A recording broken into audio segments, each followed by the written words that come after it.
ओम साई राम, जय साई राम। साई श्रुति के साई में आप सभी का स्वागत है। आज यहाँ हम श्री साई सच्चित के अध्याय 2 साई की गाथा, साई भक्तों की पहचान, श्री साई सच्चित का अध्याय 2 का पठन करने जा रहे हैं।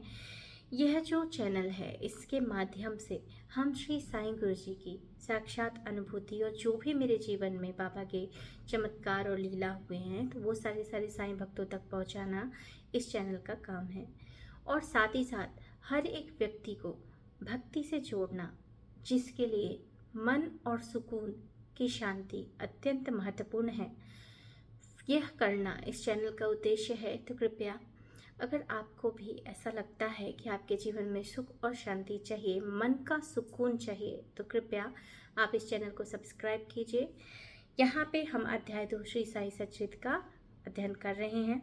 अध्याय 2 में बाबा ने ग्रंथ लेखन का ध्येय, कार्य आरंभ में असमर्थता और साहस, गर्मा गर्म बहस, अर्थपूर्ण उपाधि, हेमाड पंथ की गुरु की आवश्यकता के विषय में हेमाड पंथ जी ने वर्णन किया है।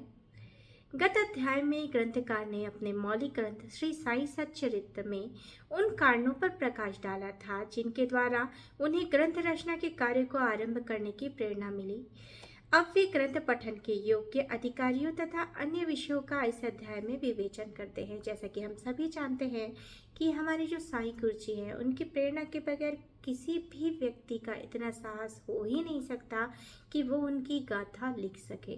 परंतु श्री बाबा की कृपा के परिणाम स्वरूप ही हेमाड पंत जी ने बाबा के श्री साई सच्चित का ग्रंथ लेखन आरंभ किया। ग्रंथ लेखन का हेतु, किस प्रकार हैजा के रोग के प्रकोप को आटा पिसवा कर तथा उसको ग्राम के बाहर फिकवा कर रोका तथा उनका उन्मूलन किया।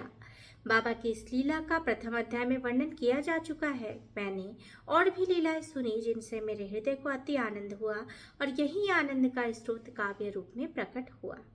मैंने यह भी सोचा कि इन महान आश्चर्यजनक लीलाओं का वर्णन बाबा के भक्तों के लिए मनोरंजक एवं शिक्षाप्रद सिद्ध होगा। उनके पाप समूल नष्ट हो जाएंगे। इसलिए मैंने बाबा की पवित्र जीवन गाथा, उनके मधुर उपदेशों का लेखन प्रारंभ कर दिया। श्री साई की जीवनी ना तो उलझनपूर्ण है और ना ही संकीर्ण है, वरन सत्य और आध्यात्मिक मार्ग का दिव्य वास्तविक दिग्ध दर्शन कराती है। कार्य आरंभ करने में असमर्थता और साहस। श्री हेमाड पंत को यह विचार आया कि मैं इस प्रकार के कार्य के लिए उपयुक्त पात्र नहीं हूँ। मैं तो अपने परम मित्र की जीवनी से भली भांति परिचित ही नहीं हूँ और ना ही अपनी प्रकृति से। तब फिर मुझसरी का मूढ़मती भला एक महान संत पुरुष की जीवनी लिखने का दुस्साहस कैसे कर सकता है? अवतारों की प्रवृत्ति के वर्णन में वेद भी अपनी असमर्थता प्रकट करते हैं। किसी संत का चरित्र समझने के लिए स्वयं को पहले संत होना नितांत आवश्यक है। फिर भी मैं तो उनका गुणगान करने के लिए सर्वथा अयोग्य ही हूँ। संत की जीवनी लिखने में एक महान साहस की आवश्यकता है और कहीं ऐसा ना हो जाए कि 4 लोगों के समक्ष हास्य का पात्र बनना पड़े।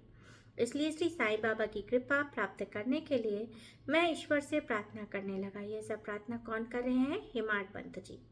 महाराष्ट्र के संत श्रेष्ठ श्री ज्ञानेश्वर महाराज का कथन है कि संत चरित्र के रचयिता से परमात्मा अति प्रसन्न होता है। और तुलसीदास जी ने भी यह कहा है, साधु चरित शुभ सरिस कपासु, नीरस विशत गुणमय फल जासु, जो साहि दुख पर चित्र दुरावा, वंदनीय जे जग जस पावा।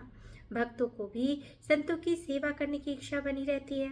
संतों के कार्य को पूर्ण करा लेने की प्रणाली भी अचित्र विचित्र ही है। यथार्थ प्रेरणा तो संत ही किया करते हैं, भक्त तो निमित्त मात्र, या कहिए कि कार्य पूर्ति के लिए एक यंत्र ही मात्र है। उदाहरणार्थ, शक संवत 1700 में कवि महिपति को संत चरित्र लेखन की प्रेरणा हुई। ईश्वर ने संतों में अंतः प्रेरणा पैदा की और कार्य पूर्ण हो गया। इसी प्रकार शक संवत 1800 में श्री दासगणों की सेवा स्वीकार हुई। महिपति ने 4 काव्य रचे, भक्त विजय, संत विजय, भक्त लीलामृत और संत लीलामृत, जिसमें आधुनिक संतों के चरित्रों का वर्णन है। भक्त लीलामृत के अध्याय 31, 32 और 33 तथा संत कथा अमृत के अध्याय 57 में श्री साईं बाबा की मधुर जीवनी और अमूल्य उपदेशों का वर्णन सुंदर और रोचक ढंग से किया गया है। इसका उद्धरण श्री साई लीला पत्रिका के अंक 11, 12 और 17 में दिया गया है। पाठकों से इनके पठन का अनुरोध है। इसी प्रकार श्री साई बाबा की अद्भुत लीलाओं का वर्णन एक बहुत सुंदर छोटी सी पुस्तिका श्री साईनाथ भजनमाला में किया गया है। इसकी रचना बांद्रा की श्रीमती सावित्रीबाई रघुनाथ तेंदुलकर ने की है। श्री दासगणु महाराज ने भी श्री साईं बाबा पर कई मधुर कविताओं की रचना की है। एक और भक्त अमीराज भवानी मेहता ने भी बाबा की कुछ कथाओं को गुजराती में प्रकाशित किया है। साई प्रभा नामक पत्रिका में भी कुछ लीलाएं शिरडी के दक्षिणाभिक्षा संस्थान द्वारा प्रकाशित की गई। अब प्रश्न यह उठता है कि जब श्री साईं बाबा के महाराज की जीवनी पर प्रकाश डालने वाला इतना साहित्य उपलब्ध है, फिर और एक ग्रंथ साई सचेत रचने की आवश्यकता कहाँ पैदा होती है? इसका उत्तर केवल यही है कि श्री साईं बाबा की जीवनी सागर के सदृश अगाध, विस्तृत और अथाह है। यदि उसमें गहरे गोते लगाए जाएं तो ज्ञान एवं भक्ति रूपी अमूल्य रत्नों की सहज ही प्राप्ति हो सकती है, जिनसे मुमुक्षुओं को बहुत लाभ होगा। श्री साईं बाबा की जीवनी, उनके दृष्टांत एवं उपदेश महान आश्चर्य से परिपूर्ण है। दुख और दुर्भाग्यग्रस्त मानवों को इनसे शांति और सुख प्राप्त होगा तथा लोक व परलोक में श्रेयस की प्राप्ति होगी। यदि श्री साईं बाबा की उपदेशों का, जो कि वैदिक शिक्षा के समान ही मनोरंजक और शिक्षाप्रद है, ध्यानपूर्वक श्रवण एवं मनन किया जाए तो भक्तों को अपने मनवांछित फलों की प्राप्ति होगी, अर्थात ब्रह्मा से अभिन्नता, अष्टांग योग की सिद्धि और समाधि आनंद आदि की प्राप्ति से सरलता हो जाएगी। यह सोचकर ही मैंने चरित्र की कथा को संकलित करना प्रारंभ कर दिया। साथ ही यह विचार भी आया कि मेरे लिए सबसे उत्तम साधना भी तो केवल यही है। जो भोले भाले प्राणी श्री साईं बाबा के दर्शनों से अपने नेत्र सफल करने के सौभाग्य से वंचित रहे हैं, उन्हें यह चरित्र अति आनंददायक प्रतीत होगा। अतः मैंने भी अपना अहंकार उनके श्री चरणों में न्यौछावर कर दिया और मैंने सोचा कि अब मेरा पथ अति सुगम हो गया है और बाबा मुझे इहलोक और परलोक के लिए सुखी बना देंगे। मैं स्वयं बाबा की आज्ञा प्राप्त करने का साहस नहीं कर सकता था, अतः मैंने श्री माधव राव उपनाम श्यामा से, जो कि बाबा के अंतरंग भक्तों में से थे, इस हेतु प्रार्थना की। उन्होंने इस कार्य के निमित्त श्री साईं बाबा से विनम्र शब्दों में इस प्रकार प्रार्थना की, ए अन्ना साहेब, आपकी जीवनी लिखने के लिए अति उत्सुक है, परंतु आप कृपया ऐसा ना कहना कि मैं तो एक फकीर हूँ तथा मेरी जीवनी लिखने की आवश्यकता ही क्या है।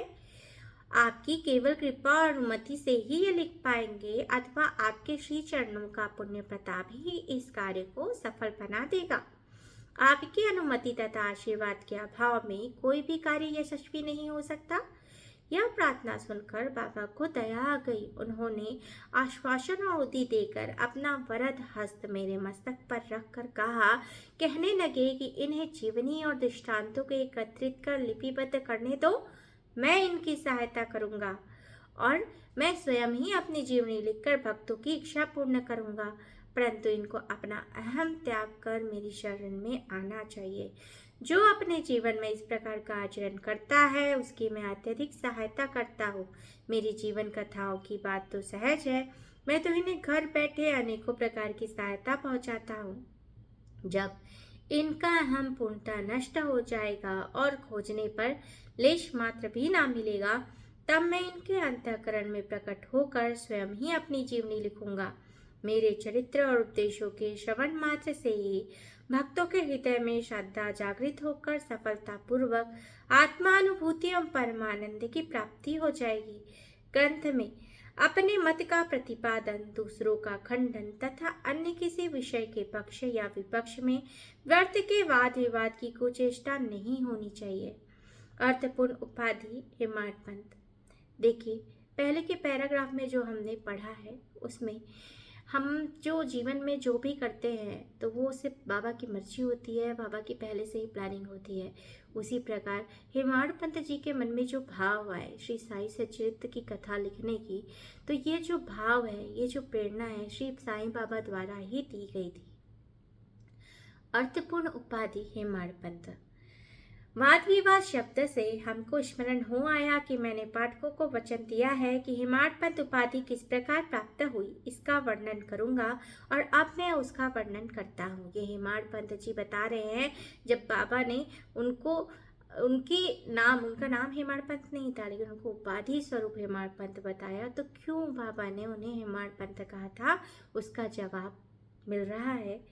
वाद विवाद शब्द से हमको स्मरण हो आया, श्री काका साहेब दीक्षित व नाना साहेब चांदोरकर मेरे अति घनिष्ठ मित्रों में से थे। उन्होंने मुझे शिरडी जाकर श्री साईं बाबा के दर्शनों का लाभ उठाने का अनुरोध किया। मैंने उन्हें वचन दिया, परंतु कुछ बाधा आ जाने के कारण मेरी शिरडी यात्रा स्थगित हो गई। मैंने एक घनिष्ठ मित्र का पुत्र जो लोनावाला में रोगग्रस्त हो गया था, उन्होंने सभी संभव अधिभौतिक और आध्यात्मिक उपचार किए, परंतु सभी प्रयत्न निष्फल हुए। ज्वर किसी प्रकार से कम न हुआ। अंत में उन्होंने अपने गुरुदेव को उनके सिराहने बैठाया, परंतु परिणाम पूर्णवत ही था। यह घटना देखकर मुझे विचार आया कि जब गुरु एक बालक के प्राणों की रक्षा करने में असमर्थ है, तब उनकी उपयोगिता ही क्या है, और जब उनसे कोई सामर्थ्य ही नहीं, तब फिर शिरडी जाने से क्या प्रयोजन।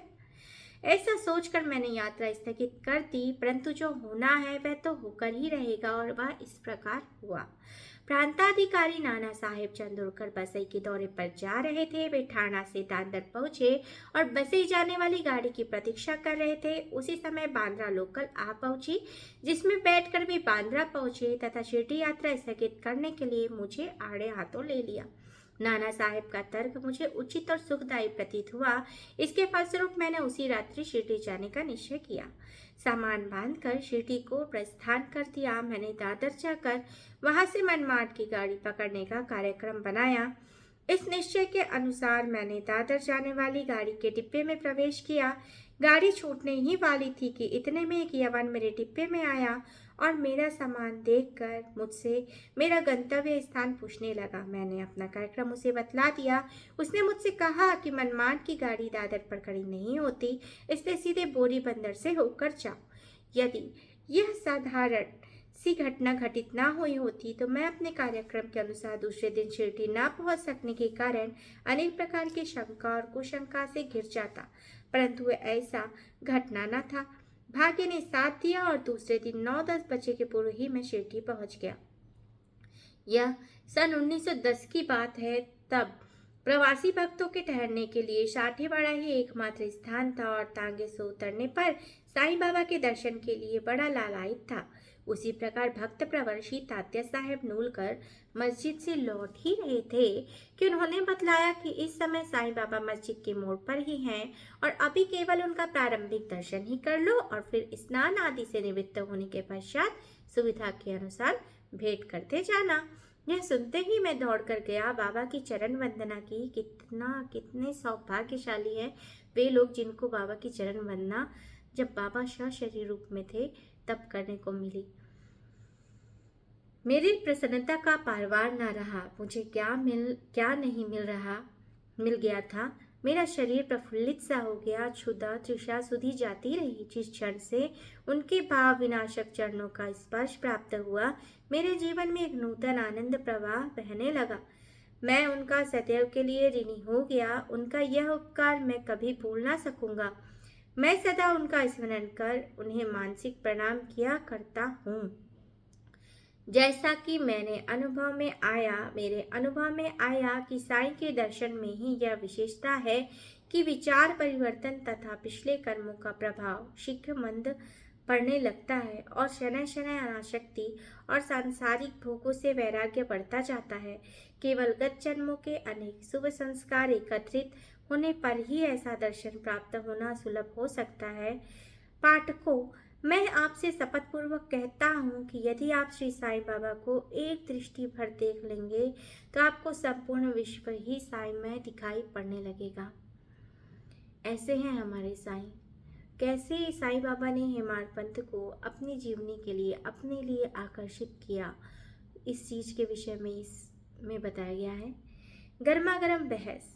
शिरडी पहुंचने के प्रथम दिन ही बाला साहेब और मेरे बीच गुरु की आवश्यकता पर विवाद छिड़ गया। मेरा मत था स्वतंत्रता त्याग कर पराधीन क्यों होना, जब कर्म करना ही पड़ता है तब गुरु की आवश्यकता कहाँ रही और प्रत्येक को पूर्ण प्रयत्न कर स्वयं ही आगे बढ़ना चाहिए।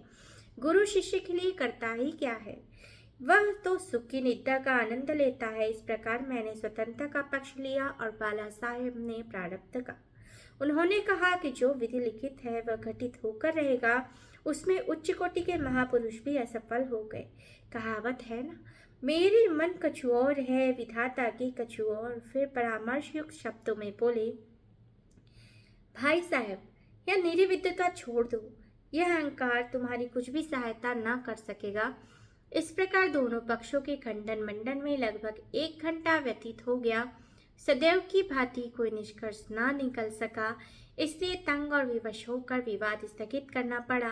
इसका परिणाम यह हुआ कि मेरी मानसिक शांति भंग हो गई तथा मुझे अनुभव हुआ कि जब तक घोर दैहिक बुद्धि अहंकार ना हो तब तक विवाद संभव नहीं है। वस्तुतः यह अहंकार ही विवाद की जड़ है।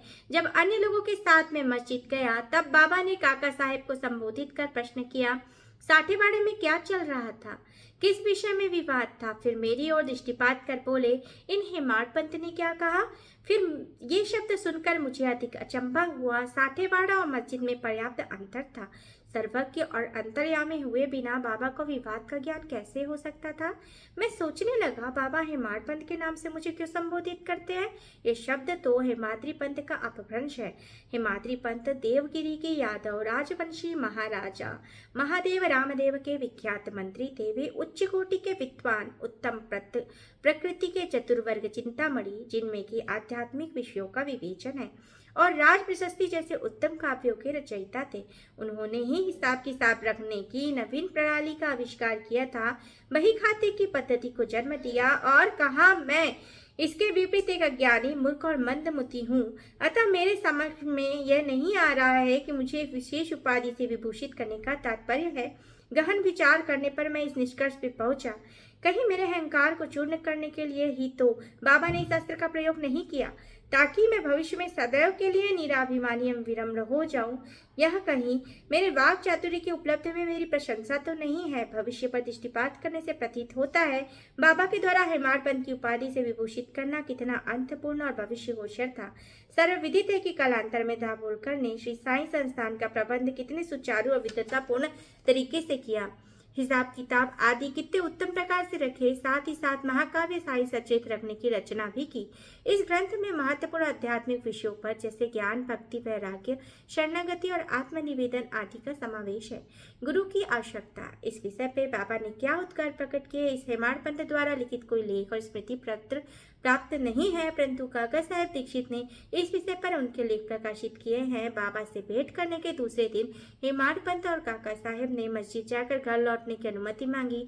बाबा ने स्वीकृति दी। किसी ने प्रश्न किया, बाबा कहाँ जाए। उत्तर मिला, ऊपर जाओ। प्रश्न किया, मार्ग कैसा है, तो बाबा ने कहा कि अनेक पंथ है, यहाँ से भी एक मार्ग है, परंतु यह मार्ग दुर्गम तथा सिंह भेड़िए भी मिलते हैं।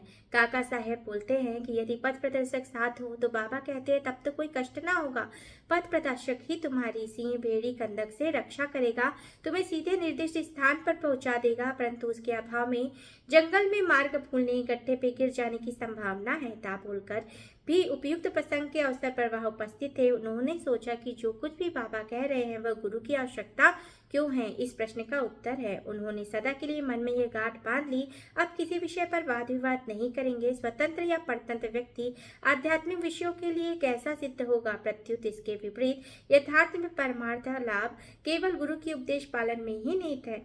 इन दोषों का वर्णन मूल काव्य ग्रंथ में इसी अध्याय में किया गया है, जिसमें लिखा है कि राम और कृष्ण महान अवतारी होते हुए भी आत्मा अनुभूति के लिए राम को अपने गुरु वशिष्ठ और कृष्ण को अपने गुरु संदीपनी के शरण में जाना पड़ा। इस मार्ग में उन्नति प्राप्त करने के लिए श्रद्धा और धैर्य, ये दो ही गुण सहायक है। इस प्रकार अध्याय 2 संपूर्ण होता है। श्री सद्गुरु साईनाथ ब्रह्मस्तु शुभम भवतु। यदि आपको साई श्रुति के साई अगर आपको पसंद आए तो कृपया चैनल सब्सक्राइब, लाइक और शेयर करें ताकि हमारे चैनल की हर नोटिफिकेशन आप तक पहुंच पाए। बहुत जल्द फिर हम साई सचेत के अगले अध्याय के साथ आपके समक्ष प्रस्तुत होंगे। बाबा की लीला और बाबा के चमत्कारों का वर्णन बहुत जल्द ही किया जाएगा। ओम साई राम, जय साई राम।